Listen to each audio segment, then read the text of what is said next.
Salut à toi, aujourd'hui je vais aborder le thème de la frustration. Alors ça a pas l'air, ce sera pas un truc dans le mélodramatique et tout, je vais l'aborder tout en simplicité et donner tout simplement ma vision des choses et mon opinion là-dessus. Bon, bah, je vais rien faire du tout parce qu'il y a mon bébé qui pleure. Oh là là. Du coup j'étais en train de dire la frustration chez l'enfant, c'est un thème qui m'intéresse vachement parce que on y est confronté tout le temps et on entend plein de trucs. Du coup je voulais aussi apporter mon point de vue là-dessus. Ça va pas être très scientifique, hein, ça va être plutôt du racontage d'anecdotes, mon avis vite fait là-dessus. Voilà, comme vous voyez, j'ai pas méga le temps en ce moment de filmer, d'ailleurs je fais moins de vidéos parce que bah, des enfants ça prend beaucoup de temps. Donc je vais d'abord te parler de deux situations qui me sont arrivées quand j'étais petite et après chacune d'elles, je vais un peu expliquer ce qui aurait peut-être pu éviter la frustration. Voilà, je le répète, hein, mais ce sont pas des situations graves. Les conséquences ne sont pas du tout dramatiques. Ce sont des situations qui peuvent arriver n'importe quand, à n'importe qui, et qui n'ont pas de conséquences dramatiques. Même si sur le moment, t'as envie de casser des murs, ça va. Après réflexion, tu dis bon, ok, mais ça fait jamais du bien. Et après tout ça, je vais te parler vite fait de comment moi je gère les situations de frustration avec mes enfants et comment je vois tout ça.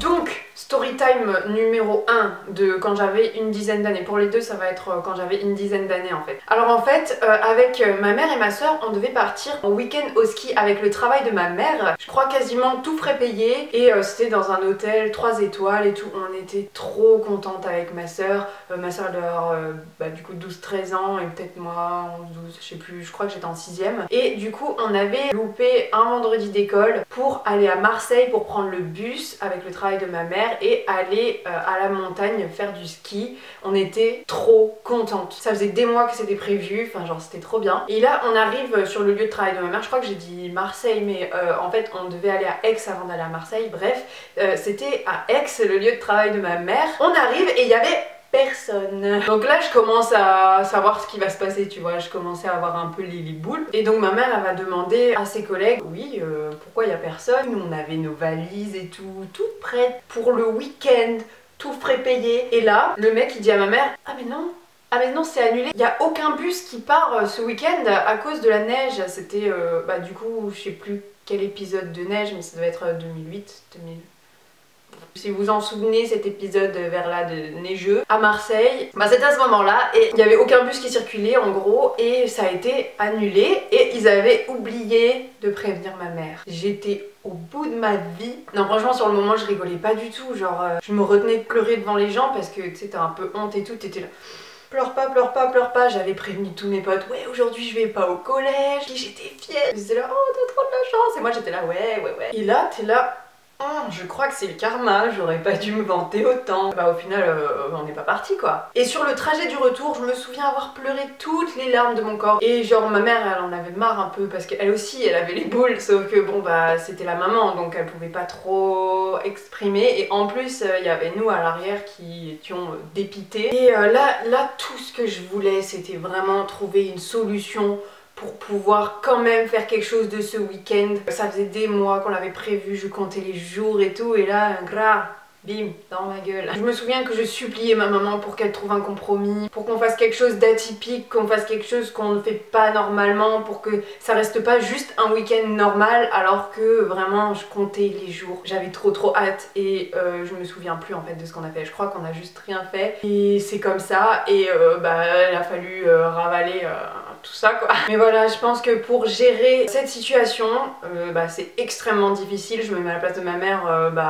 tu sais pas quoi faire quoi. Mais quelques idées, ça aurait été de faire des activités atypiques comme j'ai dit, des activités qui sortent de la routine, même sans trop dépenser quoi, regarder, se faire je sais pas, un marathon de films pendant le week-end en se goinfrant sous un plaid, faire des activités un peu plus poussées que d'habitude, sortir, inviter des gens, enfin voilà, accueillir cette frustration en l'accompagnant, en faisant des choses et pas juste en se morfondant dans notre tristesse. C'est un peu fort comme mot tristesse mais genre... Ouais, la frustration, c'est exactement ça. Ça définit l'émotion du moment, quoi. Donc voilà, personne n'était réellement responsable sur le moment, à part peut-être les gens qui avaient oublié de prévenir ma mère que ce week-end était annulé, parce que, tu sais, tu pars, et c'était vraiment à la dernière minute, on avait nos valises prêtes à monter dans le bus, qu'on te dit, bah non, Mais casse-toi.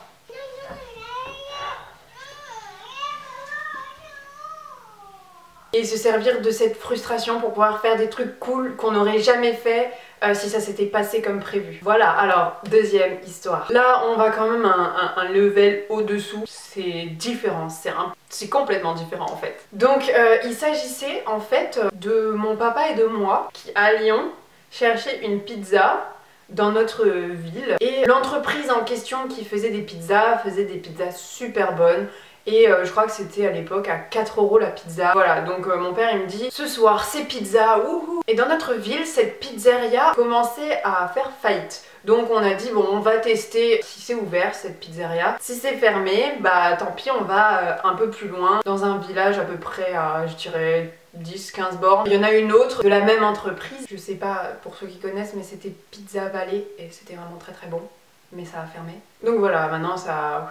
Mais à l'époque, on avait encore espoir. Et donc on va d'abord à 5 minutes de chez nous, en voiture, chercher notre pizza. Donc là, on voit que c'est fermé, que ça a fermé définitivement dans notre ville. Donc on est un peu deg, mais on s'est dit, bon, c'est pas grave, on va aller... dans le village, tant pis on fait un peu plus de route, mais ça vaut le coup tu vois, c'est trop bon comme pizza et on allait en prendre 2, j'étais trop contente. Donc on fait les kilomètres et tout, on arrive dans ce petit village paumé et on voit que cette pizzeria a fermé aussi, voilà. Donc sachant qu'il n'y en avait pas d'autres, on s'est retrouvé dépourvu d'idées. Enfin pas moi j'avais plein d'idées mais mon papa il voulait absolument la Pizza Valley et en fait c'était Pizza Valley ou rien, nada. Donc vous imaginez bien la suite. J'étais là, ouais mais tu sais il y a d'autres pizzerias et il était là, non non non non. Les boules. Alors c'est pas fini, on est rentré et là, pour accueillir joyeusement cette frustration, mon père a fait chauffer une conserve de petits pois carottes. Je le répète, ce sont pas des histoires dramatiques, hein, c'est fait exprès, j'ai pris des histoires à la con exprès. Je voulais pas une vidéo triste. Donc voilà. Ils sont mal passés les petits pois carottes. Donc voilà, cette frustration là, je l'ai super mal vécue sur le moment. Je vous jure, j'avais déjà l'odeur de la pizza et tout. Et non, pas du tout. Du coup, vous savez la petite astuce de manger quelque chose et penser que vous mangez autre chose pour pouvoir vous persuader, bah ça a pas du tout marché mais j'ai tenté. Là j'en rigole mais sur le moment, franchement même aujourd'hui, si on me faisait le coup, je serais trop énervée. Bon en même temps ça s'applique pas trop aux adultes parce que du coup là c'est lui qui avait la carte bancaire, tu vois, les sous, c'est lui qui payait, c'est lui qui avait la voiture aussi. Aujourd'hui si je veux une pizza, je fais le tour de ce que je veux et je prends une pizza quand même, tu vois. Mais à l'époque, à 10 ans, 12 ans, 11 ans, je sais plus, bah non, je mangeais les petits pois carottes qu'on me servait. La pizza c'est sacré, c'est beaucoup trop bon. Mais faire un petit pois carotte en conserve, sans sauce, rien, alors que t'imaginais avoir une pizza, que t'as fait la route et tout, au moins 20 bornes en tout, pour pouvoir manger ta pizza, t'as le temps de cogiter la pizza dans ta tête là. Tu reviens bredouille, c'est cruel. Là je vous jure, l'expression avoir les boules prend tout son sens. Au final, j'ai rien fait. J'ai rien dit, j'ai absolument pas réagi, même si à l'intérieur je bouillonnais, parce que je savais que ça allait être pire en fait si je disais quelque chose. Mais du coup j'ai rien fait et bah, la frustration elle était quand même là, tu vois. Donc vous voyez, il s'agit pas forcément de gérer la possible crise ou la possible colère que va engendrer la frustration, mais c'est plutôt, je pense, de gérer la frustration en elle-même. J'avais envie de casser les murs, juste je le montrais pas. Même si la réaction elle est pas violente, l'émotion elle est là, elle reste. Et c'est bien qu'on parle d'aider vraiment l'enfant et pas d'aider l'adulte à gérer sa colère face à l'enfant qui l'agace. C'est bien aussi, hein, mais c'est hors sujet. En parlant de ça, on voit aussi beaucoup sur des sites pas hyper fiables niveau source, je trouve, où il est toujours question de gérer la réaction de l'enfant, enfin ce que l'enfant montre. Où il est toujours question de gérer la situation pour arranger l'adulte en faisant croire que c'est aussi pour le bien de l'enfant. Mais au final, ça permet juste le plus souvent de camoufler l'émotion de l'enfant pour le bien-être de l'adulte. Uniquement. Donc voilà, perso je m'attarde plus sur des articles qui portent réellement sur les besoins de l'enfant et j'essaierai d'en mettre en barre d'infos. C'est comme de faire croire que tu gères la colère de ton enfant en lui disant arrête de pleurer et il arrête de pleurer et du coup tu te dis yes ça y est. Malheureusement non, souvent c'est juste un voile qu'il a mis sur son émotion parce qu'il a appris à camoufler, comme je disais, son émotion qui persiste en dessous du voile.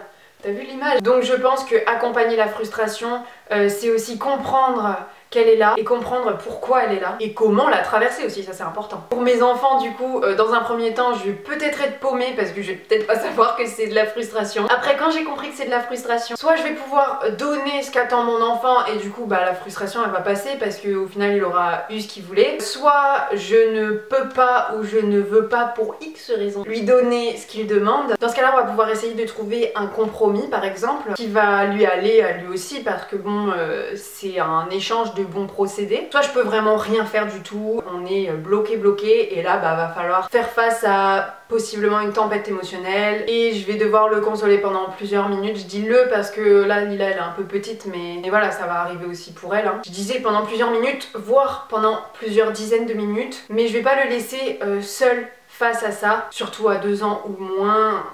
C'est pas très constructif quoi. Donc vous l'aurez compris, il ne s'agit pas de céder à tout, juste de ne pas en rajouter sous prétexte qu'il doit apprendre la frustration et d'être présent du coup quand une situation de frustration se présente. Ce n'est pas éviter toute frustration que de faire ça, parce que de toute façon la frustration, bah je dis beaucoup frustration, comment dire, c'est une émotion, c'est donc de ne pas en créer davantage, sachant que naturellement dans la vie, surtout si t'es un enfant, t'en auras plein et tu pourras rien faire la plupart du temps, sauf traverser ça avec plus ou moins d'aisance, plus ou moins de facilité selon l'accompagnement que t'as et que t'as eu. Je pense que si t'as été accompagné là-dedans quand t'es enfant, t'as plus de chances en étant adulte de savoir gérer tout ça, de pouvoir contrôler tes émotions, ou alors au contraire de ne pas justement cacher ses émotions mais en les ressentant quand même. Donc voilà, les deux extrêmes sont pas hyper sains. Ou alors comme je le dis dans toutes mes vidéos, aller voir un professionnel quand on sait pas faire, c'est pas une honte justement, c'est prendre les choses à bras le corps et se bouger plutôt que d'attendre